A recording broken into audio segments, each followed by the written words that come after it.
your part-time controller, dedicated to helping nonprofit organizations with all of their accounting needs. More information is available at yourparttimecontroller.com. Hello, I'm Eric Frank, President and Founder of Your Part-Time Controller. In this video, we're going to be talking about financial reports of nonprofit organizations and what makes them different or unique than financial reports for for-profit organizations. Well, it's helpful to have an example set of financial reports. So I've chosen the audit for Philabundance, an organization that our firm has worked with for many years. It's a wonderful organization. I encourage you to check out their website, Google them, and make a donation. It's a very worthwhile organization. These financial reports are available on their website, so if you'd like to get a full copy for yourself, check out their website. Now, I just plan to show what makes a nonprofit set of financial reports different or unique. So I'm not going to talk about everything on here, just those things that you'll see on these financial reports that you don't typically see in a for-profit environment. So let's get started. Right off the bat, up at the top, we see Statement of Financial Position. That is the common name used in the nonprofit world for the balance sheet. Moving on down, the next unique item is the line that says Grants Receivable, and just below it, Pledges Receivable. You won't see these on a for-profit financial report, but this is where somebody has made a promise to a nonprofit to give money in the future. A grant is typically something that you might see from a corporation or a foundation, and a pledge is more typically promises to pay in the future coming from individual donors. Moving a little bit further down, we see pledges receivable less the current portion. We've got a classified balance sheet here where we have current assets up above and non-current assets down below. Well, when we have a pledge that's going to be paid over more than 1 year, we divide that pledge up into a current and non-current portion. So that's what you're seeing here, the current portion up included in the current assets, and the non-current portion shown just below that. Next, we have a line in here that says restricted cash equivalents. This is an example of something that you'll only see in a nonprofit environment. And here what they're showing is how much of the cash, and in this case the cash from the previous year, 2010, how much of that cash was restricted. Below that, beneficial interest. Well, Philabundance happens to have some money in a community foundation, in this case the Philadelphia Foundation, an organization that's near and dear to my heart since I was on their board, the Philadelphia Foundation's board, for 9 years and treasurer for about 6 of those years. But you won't typically see a beneficial interest shown on a for-profit set of financial reports. By the way, I'm not spending time really going into detail about what some of these things mean. My goal for this video is just to point out those things that are unique. All right, scrolling down a little bit further, let's take a look at the next part of our balance sheet. The only item that I would like to draw your attention to is the section that says net assets. You won't see this in a for-profit environment, but this is basically what would be the equity section of the balance sheet. It's the nonprofit's version of the equity section. And very interestingly, you should notice that the net assets section's got 3 parts here: unrestricted, temporarily restricted, and permanently restricted. Now, not all nonprofits will have all 3 of these categories, but this is a good example of the different types of restrictions. Money in the nonprofit world can be either temporarily restricted or permanently restricted, and the rest of the money is unrestricted. Again, I'm not going to go into details about what this all means, but that is a very prominent feature of the balance sheet of a nonprofit organization. All right, let's move ahead now to what would typically be the income statement of a for-profit financial reports. And here notice that it's called the statement of activities. That's the non-profit terminology. Well, take a look at the columns. Unrestricted, temporarily restricted, and permanently restricted. So these are the categories of net assets that we just saw on the balance sheet. This is a very common way of presenting this information on the statement of activities in a column or format. There's other formats that are acceptable, but this is a very common format. One thing I do want to show is as we scroll down, I want to show you the totals for each of these columns. So I'm going to just move us down to the bottom. Take a look at the total in the unrestricted column. You'll see that the net assets at the end of the year are $8,552,477. Well, let's go back to the balance sheet and there's that number, 8,552,477, 8,552,477. Take a look at the temporarily restricted number, the 1,088,305, and below that 384,644 permanently restricted. We scroll back down.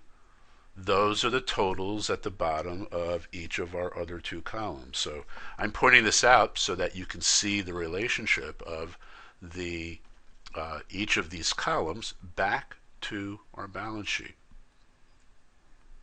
So let's continue on and look at some of the different line items. Well, right off the bat, we see in-kind donations. And in this case, Philabundance has in-kind food, in-kind goods, and in-kind services. This is where people are donating things to a nonprofit in forms other than cash, which is very common. Now, of course, Philabundance being I'll use the term a food rescue organization, but really what they do, their mission is quite a bit more than that. But their website does a very good job of explaining all that, so I'll let you look at that on your own. But they get food donations and in-kind goods, in-kind services, and they do a nice job of making this all very clear on their statement of activities. Below that, we see grants and contributions. Grants and contributions, again, being amounts that people, foundations, corporations, and possibly even governments are contributing to the nonprofit. Notice that the grants and contributions are broken up across all three columns. So some of the money that was donated was unrestricted, and in this case, $7.5 million. But there was about $1.5 million, $1.6 million that was temporarily restricted, and about $1,200 that was permanently restricted. That's where the donor says, I am placing some type of permanent restriction on this money. Moving up further down, we see net assets released from restrictions. Now, this is a very key item on a statement of activities in a nonprofit organization. Notice that the amount, we have a positive number in the unrestricted column, a negative amount in the temporarily restricted column. Notice the two amounts are equal and therefore net across to zero. What this shows is during the year, $2 million in this case, $2 million had the restrictions expire, or the restrictions were met. So if it was a purpose restriction, the purpose was met, or if it was a time restriction, the time period expired, and the money moved from being temporarily restricted to unrestricted. So much more we can say about this, but just wanted to point out to you those things that are unique. Okay, let's move further down and take a look at the expenses. We have three categories of expenses, and these three categories, program services, management in general, and fundraising, are mandated categories of expenses by the accounting rules. These mandated categories are referred to as functional expenses. So these are the three broad functions of a nonprofit. Nonprofits, of course, are designed to deliver programs of one sort or another. Management in general is intended to show that portion of overhead costs that are needed in order to support the program services or the program mission of the organization.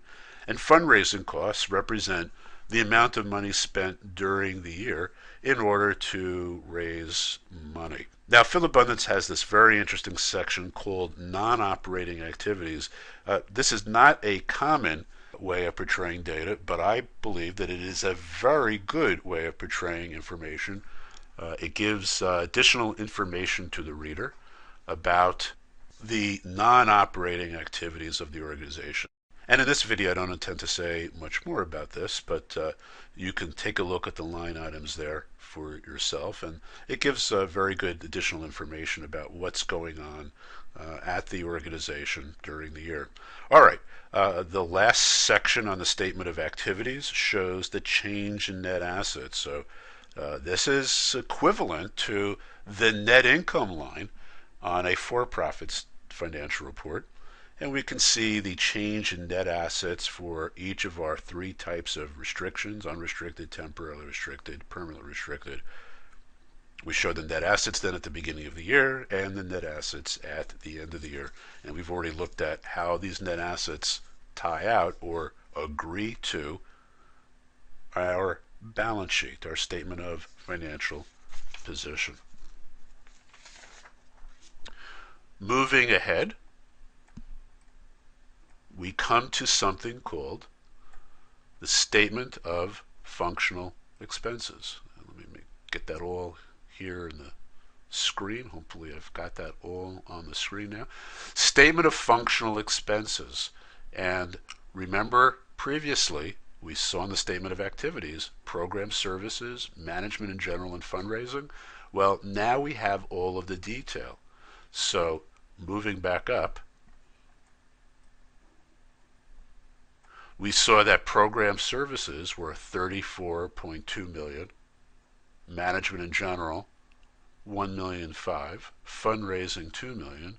Well, wouldn't it be nice to know what comprises those numbers? Well, here you have all of that information. We see down below the $34.2 million of program service costs, the $1.5 million of management in general, and the $2 million of fundraising expenses. And we have all of the detail from payroll down to contract labor, depreciation, and so on and so forth. We have a lot more information about the functional expenses of what it costs the organization to operate during the course of the year. So very helpful statement. This statement, by the way, showing all this detail is actually not a required disclosure. The only thing that's required is for the organization to show the totals for each of these three functional areas. But it's very common. Most nonprofits do include a statement of functional expenses. Moving ahead to the footnotes, we're just going to highlight those things that are interesting and unique for a nonprofit organization, and we can see it in the summary of significant accounting policies that they talk about in the basis of presentation. There's a little explanation about unrestricted, temporarily restricted, and permanently restricted net assets. And I'm not going to read these. If you'd like to pause the video to read what this says, you're welcome to do so. And again, as I mentioned earlier, this entire set of financial reports is available to download on the Philabundance website. Skipping ahead to note 4, we have a footnote about pledges receivable, and this footnote is continued on to the next page. And there's some information about pledges receivable, not something you'll see on a for-profit set of financial reports. Remember, we talked about that beneficial interest a few moments ago. Here's a footnote explaining what that means and giving some additional information about it. temporarily restricted net assets. We have that 1,088 there as the total. And to see what that relates to, let's go back and take another look at our balance sheet. So we're looking for temporarily restricted net assets of 1,088. All right, I've just clicked ahead to the balance sheet, and let me scroll down, and there it is right there. Temporarily restricted 1,088,305. It's very typical for us to see a footnote that shows that what the components are. So we can see that there are some restrictions due to time, and there are other restrictions due to purpose, and the footnote here for Philabundance explains what the various purposes are that money was given to.